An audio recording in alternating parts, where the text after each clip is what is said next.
A new way of doing things. That was the title of a speech the Mayor of Toronto, John Tory, gave yesterday, in which he talks about the moment that Toronto is in, the window of opportunity that the city has, and what he says is a new way of approaching some of the wicked challenges that we face. How will we pay for the things that we need in this city?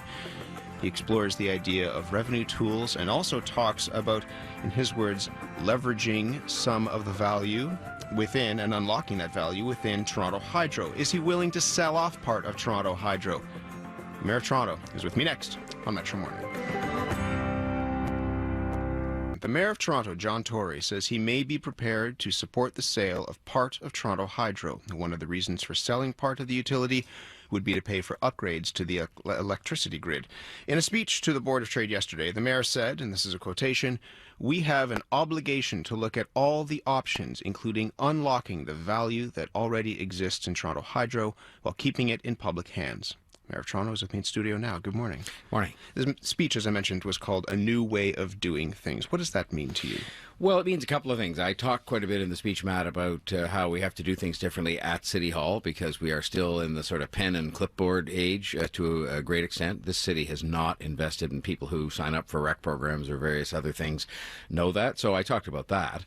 But then I also talked about sort of being honest with people and saying, look, if we want to build the transit, if we want to have basic services like electricity that don't fail in condos the City Council has approved, then we are going to have to address the fact that it costs money to build the transit, to build the housing, to have the parks, to have the electricity system operate properly. And I think for years what we've done is accumulated lists of things to do and just said, well, that's very nice. And they sit over on a list and we say we've approved it, but not decided how to pay for it, and therefore they don't get done.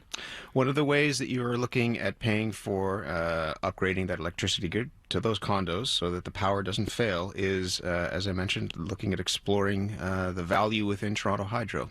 When you were running for mayor in 2014, you were very adamant about not selling Toronto Hydro. Here is what you said then during a televised debate with fellow mayoral candidate Karen Stintz.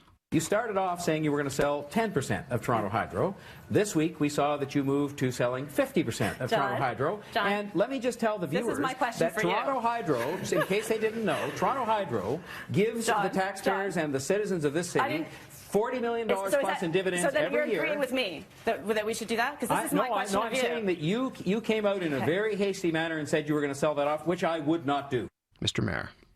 Yeah, I mean, look, the fact of the matter is that I made the point right there, and I'll put the question back to you, Matt. If Hydro is going to have the money to fix its infrastructure so we don't have power failures, there's only three ways to do it. One, we can put taxpayers' money into it, straight out of the taxpayers' budget. Two, we can stop the dividend coming to the Toronto taxpayers, which is now $60 million, which would cause a huge hole in the budget. Or three, you can look for ways to find that money. And by the way, I have no proposal for 10, 20, 15, 5, and it isn't me. The City Council, by majority vote, directed that somebody should look at the question of unlocking value in Hydro, and I'm just saying, you know what? Given those options I just outlined, and there are no other options, I would now look at unlocking that value. I think listeners will take from that clip from 2 years ago that you were very opposed to the idea of selling Toronto Hydro or any part of Toronto Hydro. We were discussing specifically, and you could hear it right there, the fact that Karen Stintz at the time had changing proposals with very specific numbers and very specific proposals. And what I said yesterday is that I am in support of the City Council's majority vote to explore ways to unlock value. And I specifically said yesterday, and keep the utility in public hands. You used the phrase fire sale in 2014. You referred to the sale of Toronto Hydro as a fire sale. So when is unlocking value, as in your words, of a public utility not a fire sale? Well, let's go back again to the very clip you played, which had an escalating number of points or percentage interests in Toronto Hydro being for sale one day and the next during the midst of an election campaign. And yesterday I was talking about a principle. I was talking about something City Council authorized to be examined. And again, I come back to the question, Matt, and this is the new way of doing things. People may not like it, but I'm going to be honest with them and say, if you don't want to have power failures that strand people in their condos, that have their food go rotten and so forth and so on, in condos that the City Council, not me, I wasn't there, but the City Council approved them without upgrading our electricity system since the 1950s, then there's going to be ways we're going to have to find to pay for that, just as an example, not even to mention the public transit and the parks and the housing that we have to do. People can't have it both ways. You also said, but to some people it sounds like you're having it both ways, because you also said in that debate that Toronto Hydro brings in, what, more than $40 million a year? $60 million now. $60 million. That's the point, Matt. They will not be able to continue to pay us that dividend if they have to take that money and put it into their plants. But the alternative is not fixing the power plant, not fixing it at all. Do you think that's responsible? I don't. But you use that as a reason to not explore in that debate. You use it. So I'm just trying to figure out.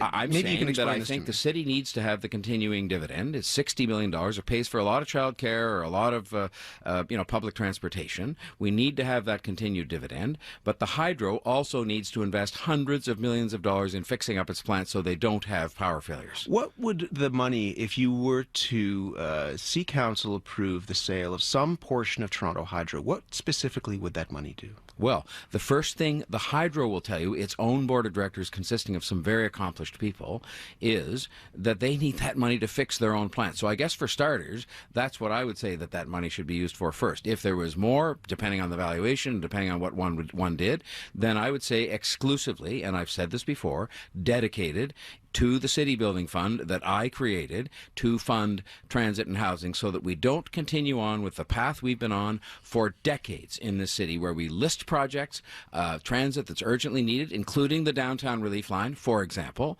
That's out there, and there's no idea anybody's put forward as to how to pay for it. I am in the process now of saying I'm going to spell out those ideas because we've got to do these projects. We can't go on the old way in Toronto. We've seen the sale of Hydro One be very, very contentious and controversial and difficult for the Premier of Ontario.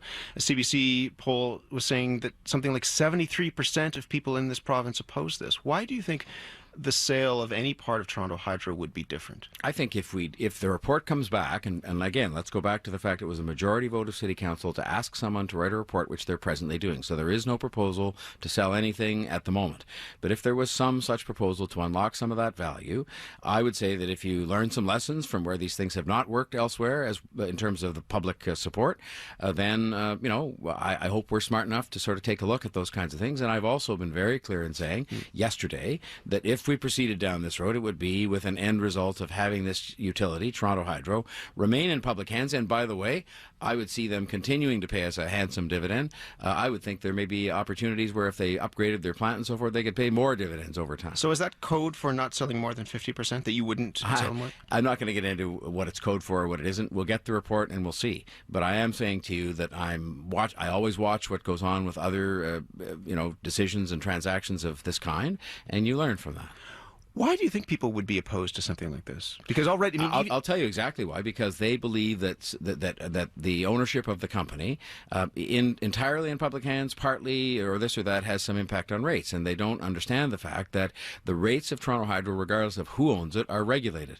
Now, I still think it is better kept in public hands because it's an asset that we can have over time. But I think when you look at the huge increasing value of something like this, and you know that very same company needs hundreds of millions of dollars to stop us from having blackouts, to allow us to be ready for electric vehicles, for electric trains, and the increased demand that's going to come in this growing city, that it is irresponsible not to look at all options in terms of how you may be able to take some of its own value and use it to finance the upgrading of its own plant. Some people said this is the beginning of a re-election campaign.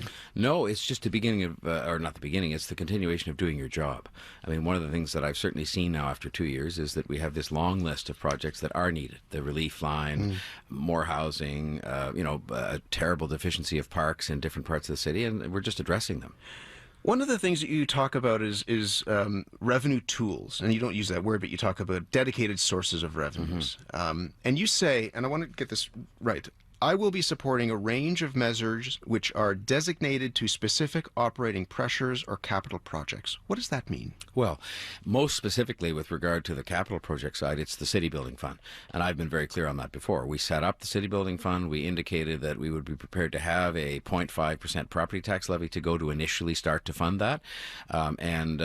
If we look at other measures, it will be by and large with a view to saying that that money will go into a fund. I've said before jokingly that if we need to get a number of members of the Sister of St. Joseph, to be the trustees so the public can be assured that's all that's being done with that money. It's going in and going out only for transit and housing and infrastructure like that. That's what we'll do. But that's what it means, dedicated money. What are the revenue tools that you'll support? Well, you see, I haven't decided that yet because we're awaiting, I think quite properly, the analysis of the KPMG report on all those tools as to which ones are administratively possible, which ones have legal problems or don't. And that report is coming, I think, in about a month. And at that time, it'll be up to me for myself, as mayor, to make a series of proposals, which I will do.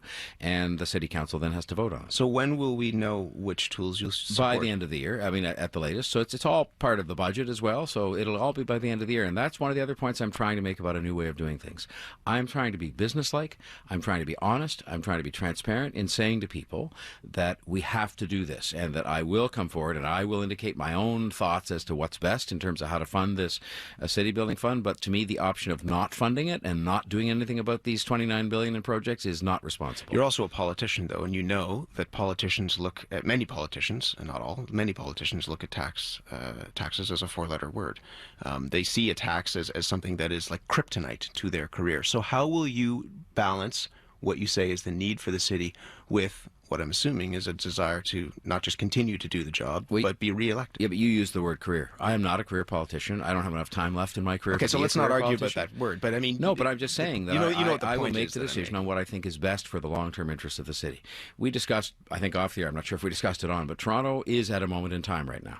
The whole world is looking and saying, wow, these guys have really got some good things going here, not just on the kind of the financial infrastructure side, but how we live together and so on. I don't want to be the person that was the mayor of the city and didn't take the steps necessary in terms of transit, in terms of housing, which is a gigantic issue that threatens us, I think, going forward. I don't want to be the one that didn't take those steps. And if that requires saying to people, let's be honest about this. If we want to do these things, we have to pay for them. None of them are free.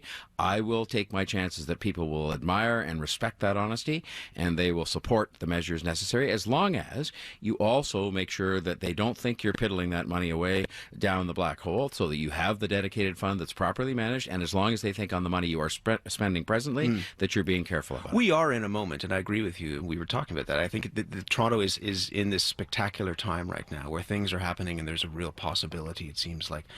There's also the sense from a lot of Torontonians that the little things are falling apart. We've had a series of conversations with people about things like the fact that the subway cars are sweltering, that the parks that they play in are shoddily managed, that paint's peeling off, the benches, things aren't taken care of. Is the money that would be raised from whatever revenue tools that you support, is that going to go and help with the state of good repair in this city? Oh, yeah, the answer is yes, and that's where the federal money, for example, is going. Every bit of that $500 million that Mr. Trudeau's government, quite happily sent to Toronto is going into effectively state of good repair. And I admire them for allowing us to do that, because quite often in the past, governments would say they won't allow the money to go to that because it's kind of dull and unsexy and there's not a lot of ribbon cuttings.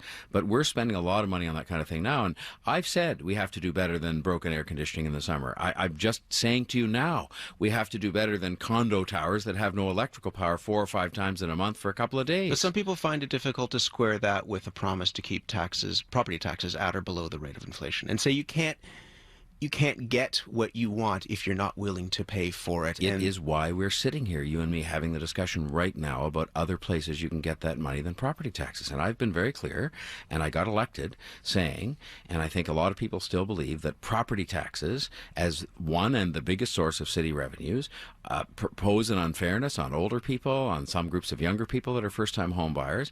And I'm not sure, in fact, I'm quite sure it's not the right way to go if you need to resolve some of these financial problems, especially with regard to long-term capital. I mean, again, we could finance the upgrading of the hydro system, hundreds of millions of dollars, on property taxes. It would involve like a 4 or 5% increase in property taxes just for that, forgetting about transit and forgetting about housing.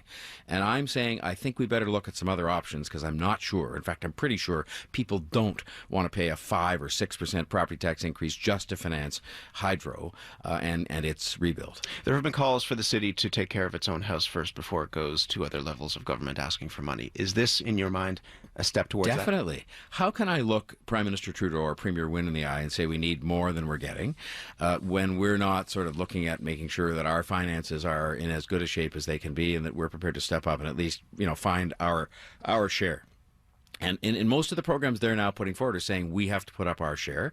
I think that's fair. I think municipalities are still poorly treated in this country relative to the delivery of services we're expected to undertake. And we're not given the latitude to do things that we need to do in terms of our finances. But having said all that, yes, if you have to go to them cap in hand, which I don't necessarily find, acceptable, then you better be able to say to them, we've taken the steps on a number of fronts to do everything we can. Now you have to help. And I say that especially with regard to housing, which is a gigantic looming issue for us as affordability becomes a bigger and bigger problem. And we are not going to be able to solve that issue no matter what steps the city takes without the help of those other governments, and they're not doing enough.